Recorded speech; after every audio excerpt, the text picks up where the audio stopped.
साथियों नमस्कार। आइए आज हम अध्ययन करते हैं अनुनासिक संधि का। किसका? अनुनासिक संधि का। और यह व्यंजन संधि की महत्वपूर्ण संधियों में अंतिम संधि है। सूत्र है इसका यरो अनुनासिके अनुनासिको वा। क्या है? यरो अनुनासिके अनुनासिको वा, यानी यर प्रत्याहार हो।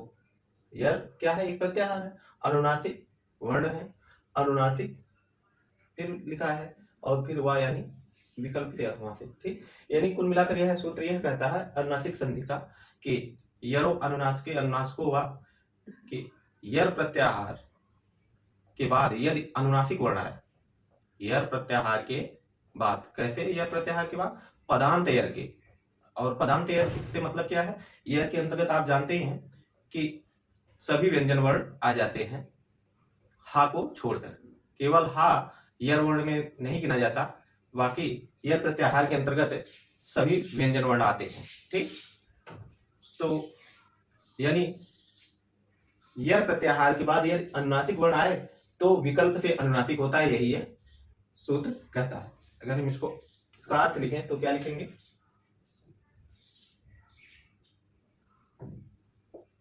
पदांत यर के बाद यदि अनुनासिक पदांत यर ध्यान दीजिएगा, ये प्रत्याहार है। ठीक, पदांत यर के बाद यदि अनुनासिक वर्ण आए तो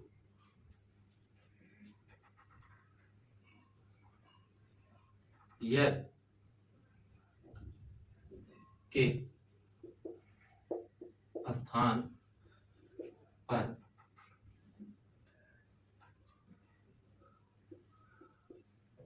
अनुनासिक वर्ण होगा विकल्प से।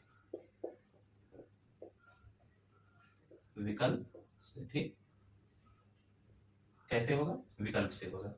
ठीक, कुल मिलाकर क्या कहता है? यदि अनुनासिक वर्ण बाद में आए पदांत यर के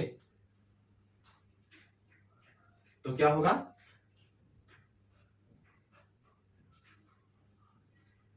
जो है वह अनुनासिक वर्ण हो जाएगा। यानी इसे अगर हम कुछ इस तरीके से समझें, कैसे?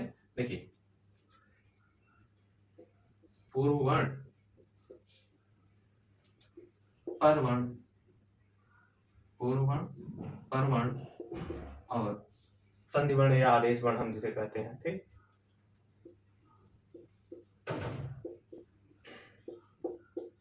तो कुल मिलाकर हमें समझना क्या है यहाँ? देखिए, समझना हमें यह है कि पूर्व में क्या हो? यर हो। पूर्व में यर हो। ठीक, पूर्व में यर हो। पर में क्या हो? अनुनासिक।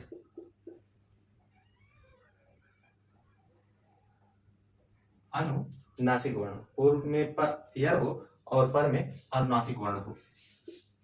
ठीक, तो जो संधि वर्ण होगा वह क्या होगा? अनुनासिक। प्रत्याहार हम आपको कई बार बता चुके हैं, यह प्रत्याहार की चर्चा इससे पूर्व भी हुई है। आप यह प्रत्याहार के अंतर्गत सिर्फ इतना जानिए कि यर प्रत्याहार के अंतर्गत सभी व्यंजन वर्ण आते हैं हा वर्ण को छोड़कर। ठीक, और अनुनासिक वर्ण जो होता है उसे आप जानते ही हैं कि अंतिम जो सभी वर्गों के, यानी जो का खा गा घा अंगा इत्यादि कवर्ग चवर्ग टवर्ग तवर्ग पवर्ग आदि हैं, जो वर्ग हैं, उन वर्गों के पंचमाक्षर वर्ण को क्या हम कहते हैं? अनुनासिक वर्ण होते हैं। वर्गों का पंचमाक्षर वर्ण क्या होता है? अनुनासिक होता है। तो यहाँ अनुनासिक आप समझ गए हैं, अनुनासिक वर्ण, अनुनासिक वर्ण। ठीक,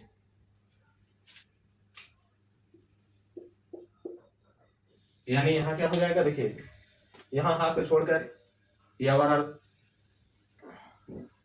जो यर प्रत्याहार है, हा को छोड़कर सभी व्यंजन वर्ण जो आएंगे इसके अंतर्गत सब आ जाएंगे। ठीक, और पर वर्ण में अनुनासिक वर्ण आ जाएगा और संधि वर्ण जो होगा वह भी क्या होगा, अनुनासिक वर्ण होगा।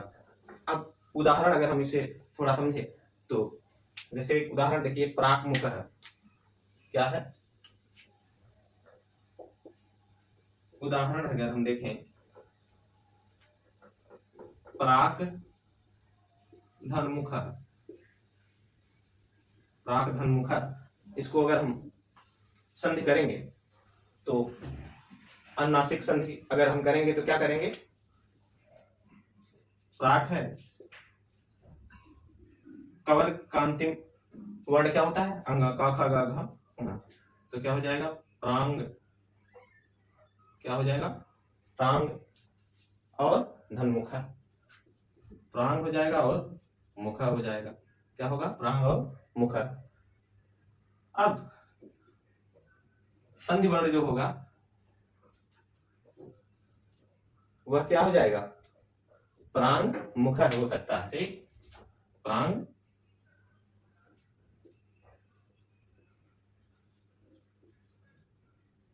प्रांग मुखर, क्या होगा, प्रांग मुखर, ठीक है। यहाँ देखिए अनंत भूल जा रहे हैं। तो इसी तरीके से सनमासा, सटमासा को टाकोड़ा हो जाएगा, सनमासा हो जाएगा। देखिए सटमासा, ये पहला था और ये दूसरा, सट धनमासा, सट धनमासा अगर हम लिखेंगे यहाँ तो देखिए सट धन मासा माने महीना वाला, ठीक, तो सट को क्षण हो जाएगा, क्या हो जाएगा, ढाना होता है और मासा, देखिए फिर संधन मासा, मासा, तो जो वर्ण होगा संधि वर्ण वह क्या हो जाएगा, षण्मासा। इसी तरीके से षण्मुख होता है, दिंगनाग, इसका प्रमुख जो है जो परीक्षाओं में पूछा जाता है उसको देखिए, दिंगनाग होता है ना, तो दिंगनाग ये तो संधि वर्ण हो जाएगा और दिंगनाग को जब हम लिखेंगे तो सबसे पहले लिखते क्या है, दिक धन नाग, दिक धन नाग, ठीक। अब का खा गा घ अंगा, तो यहाँ क्या हो जाएगा, ना हो जाएगा, अंतिम वर्ण जो होगा कवर का, फिर नाग, और जब हम फिर संधि करेंगे इसको, दोनों पद को संयुक्त पद करेंगे, क्या हो जाएगा,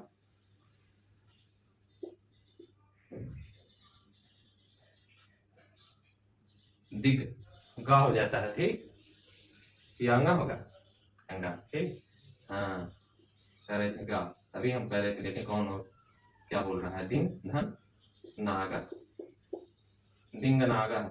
इसी तरीके से एक बहुत महत्वपूर्ण है जगत धन नाथा, जगत धन नाथा, जगन्नाथा,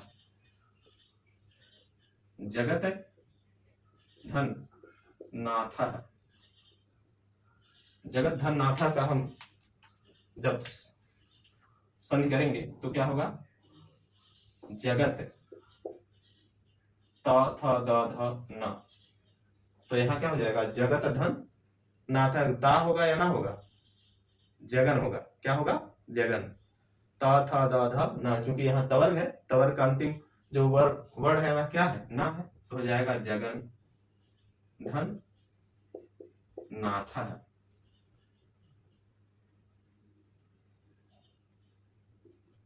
संधि जो करेंगे तो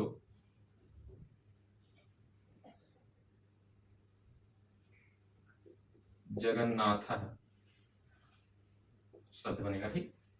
ये कुछ महत्वपूर्ण उदाहरण रहे इसके, ठीक। इसी तरीके से तन्मित्रम एतन मुरारी, एतन मुरारी, एतद धन मुरारी, एतद धन मुरारी होगा एतन मुरारी, ठीक। ये भी महत्वपूर्ण है, नीचे लिख दें, यहाँ नहीं दे रहे उदाहरण, बस इतना जानिए, ये सब क्या है, उदाहरण है अनुनासिक संधि के, एतन मुरारी यहाँ है लिख दे रहे हैं, बहुत महत्वपूर्ण उदाहरण है। देखिए पांचवा क्या है, पांचवा उदाहरण एतद धन मुरारी, एतद धन मुरारी होगा क्या? ए त द त थ द ध न, एतन धन मुरारी हो जाएगा, मुरारी। इसी को हम और जब करेंगे सरल तो क्या हो जाएगा? एतन मुरारी, एतन मुरारी क्या होगा? एतन मुरारी, ये शब्द बनेगा। ठीक। हाँ, यहाँ ध्यान देने योग्य बात क्या है, कुछ नोट्स लिख लीजिए इसके संदर्भ में। नोट्स क्या है कि यदि यह संधि क्या है? वैकल्पिक है। संधि ना होने पर जो संधि विच्छेद है वही क्या होगा? रूप होगा। यह संधि क्योंकि यहाँ विकल्प बताती है ना, यरो अनुनास के अनुनास होगा, यानी विकल्प से यह संधि करती है। यह संधि क्या है? विकल्प से होती है। तो यहाँ एक नोट लिखिए कि यह संधि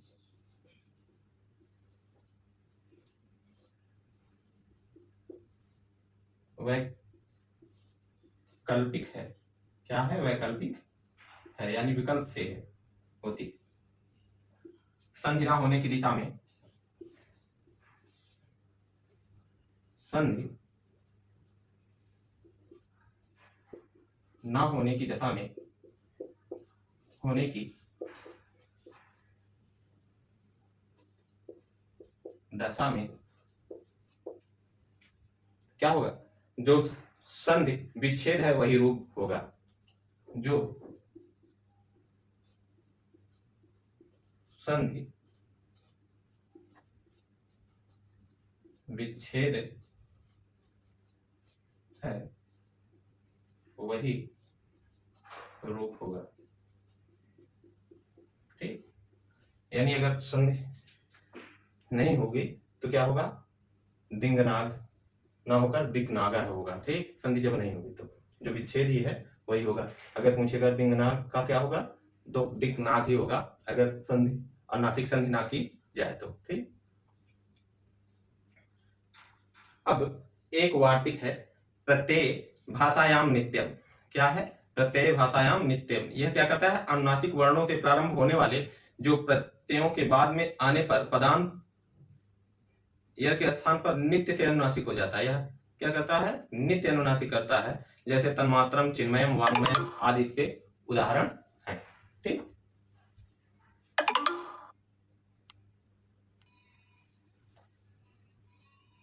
वार्तिक क्या है? प्रत्यय भाषायाम नित्यम। ये अनुनासिक संधि के अंतर्गत एक वार्तिक जो है वार्तिककार ने लिखा, वह क्या है? प्रत्यय भाषायाम नित्यम।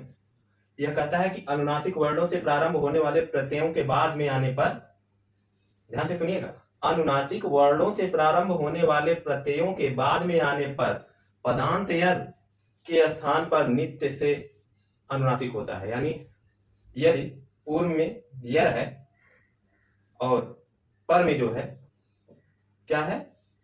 पदांत प्रत्ययों के जो अनुनासिक वर्ण है उनसे प्रारंभ होने वाले प्रत्यय जो है वो है, ऐसे शब्द हैं। तो वहां पर जो अनुनासिक वर्ण क्या है? वह नित्य है। अनुनासिक संधि क्या है? नित्य है। जैसे यहाँ देखिए तत् धन मात्रम, यहाँ माँ तत् क्या है? यह प्रत्याहार का वर्ण है। यहाँ माँ क्या है? पदांत यर है। क्या है? पदांत यर है। तो अब क्योंकि यहाँ अनुनासिक वर्ण भी है, यह पापा बाबा माँ, या जो माँ वर्ण है वह क्या है? अनुनासिक वर्ण है। और कैसा है? यह अनुनासिक वर्णों से प्रारंभ होने वाले प्रत्ययों के बाद में है। ठीक। तो इस कारण से यहाँ क्या हो जाएगा? तत्धन्मयम, यहाँ नित्य है। यह अनुनासिक संधि क्या है? नित्य है। तो यहाँ हम इसे लिखेंगे तन धन मयम और तन्मयम। क्या हो जाएगा? तन्मयम। उसी तरीके से चिन्ह धन मयम, चिन्ह धन मयम हो जाएगा चिन्मयम। क्या हो जाएगा? चिन्मयम। वाक धनमयम तो वांग होगा। ठीक। धनमयम मयम, ठीक, हो जाएगा वांगमयम, वांगमयम, ये शब्द बन जाएगा। ठीक, देखिए चिन्मयम, तन्मात्रम, तन्मात्रम, तन्मयम, चिन्मयम और वांगमयम। ठीक, ये अगर परीक्षाओं में आ जाए तो यहां अगर पूछा जाए अनुनासिक संधि का सूत्र क्या है, अगर दोनों दिया हो यरोवन्नासिके अनुनासिके हुआ और प्रत्यय भाषायाम नित्यम, तो दोनों में से जो ट्रिक करिएगा आप वह प्रत्यय भाषायाम नित्यम, इस वार्तिक के अनुसार यह जो है वांगमयम, चिन्मयम और तन्मयम शब्द बना। ठीक, बाकी जो यरोवन्नासिक अनुनासिक हुआ जो सूत्र है वह अनुनासिक संधि तो करता है पर विकल्प से करता है। ठीक, अगर चाहिए तो करिए, नहीं तो नहीं, विकल्प से, यानी अनुनासिक संधि कर भी सकते हैं, नहीं भी कर सकते। अगर नहीं करेंगे तो उस दशा में जो संधि विच्छेद होगा पद का वही उसका रूप होगा। ठीक, नोट कर लीजिए, इसके बाद हम विसर्ग संधि का अध्ययन करेंगे।